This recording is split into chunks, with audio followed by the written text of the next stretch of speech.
it's not nice out today. It's really not nice out. Anyways, today I wanted to talk a little bit about why it is that we moved from Lumix to Sony. But I also have a lot of organizing to do in the office today, so I figured I'd do a little bit of both.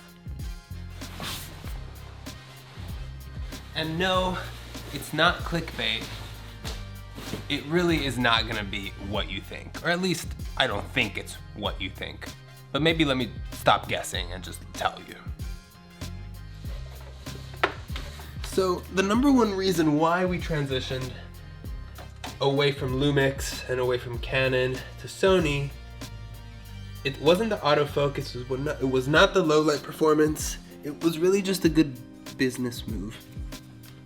Now, what do I mean by that? I mean that as a video production company, we are often subcontracted by other video production companies, and Sony, whether you like it or not, is the most popular full frame camera, mirrorless body camera that is out there at the moment.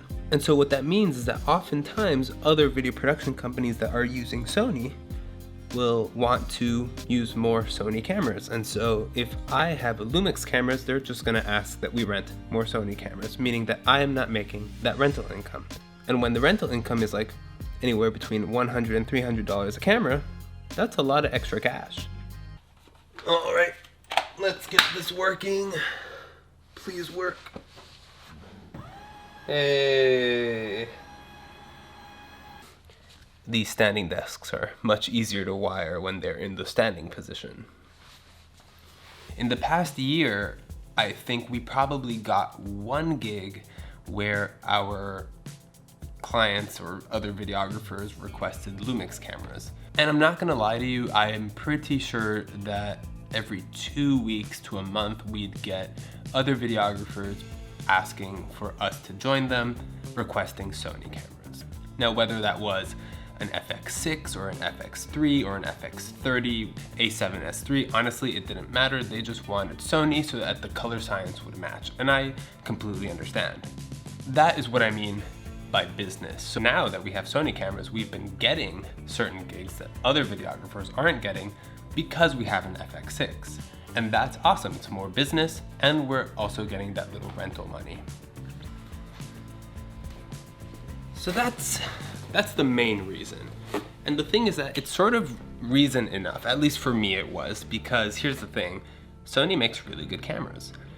And because so many people have them, there's lots of great third-party lens options, which Canon RF doesn't have. And also there's a great used market. So the most expensive part about replacing our cameras were the camera bodies themselves. Aside from that, everything else is quite easy to get your hands on. So yeah. Consider me part of the Sony family now, I guess.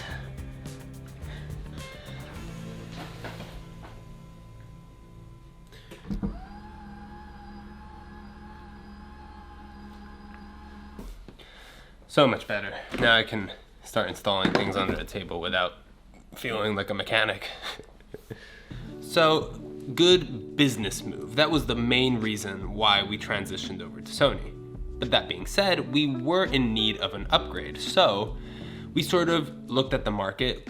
We wanted something that had 12G BNC connectors, timecode in, something that was big, that could be impressive looking for certain clients. Believe it or not, that is actually important to some clients. We wanted something that could operate as a quick and easy one-person job, which the autofocus was good for, but that was also professional enough in a multicam environment. And so when we put all those pieces together, we wanted a big camera that could also match up nicely with smaller cameras.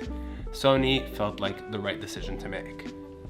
Now, last point on this whole Lumix thing. About a month after I released that video saying I was ditching Lumix, Lumix came out with the S5 Mark II. Now, am I a little bit salty about it? A little bit, just a little bit, not gonna lie. The autofocus seems good, the color science, all these things that I would have loved to have. But I still stand by my business decision because we still wanted that BNC 12G, we still wanted this excellent autofocus, color science, a big camera that was impressive for certain clients, and at the end of the day, Sony was a good business decision, as I explained earlier, and it sort of ticks all of those other boxes that we wanted. Oh yeah, internal NDs, that was another one. Love that. All right, so the desk is pretty much done. That's it for this video. I just wanted to go over those points a little bit. If you have further questions, please drop them below. I'd be more than happy to answer them. See you guys soon.